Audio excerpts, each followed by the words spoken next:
సరే బంధించటానికి ఒక బంధనం గాని ఒక తాడు గాని ఉండటం చాలా అవసరం. కానీ ఆ తాడుకి బంధించగలిగే శక్తిని ఎవరిస్తారు?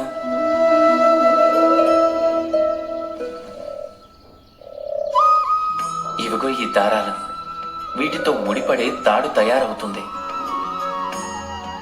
ఇప్పుడు చెప్పండి, ప్రేమని ఎలాంటి తాడుతో మీ మనసులో బంధిస్తారు?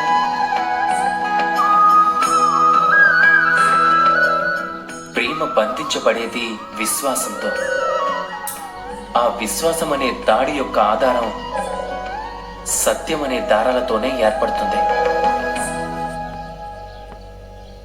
ఇక్కడ ఉత్పన్నమయ్యే ప్రశ్న ఒక్కటే, సత్యం అంటే ఏంటి? సత్యం మన కళ్ళతో చూసేదా? సత్యం అంటే మనం ఆలోచించేదా? లేదు.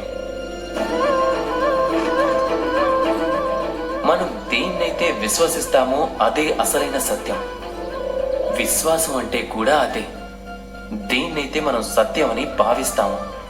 వాస్తవంలో సత్యం మరియు విశ్వాసం ఒకే నాణానికి ఉండే రెండు ముఖాల్లాంటివి.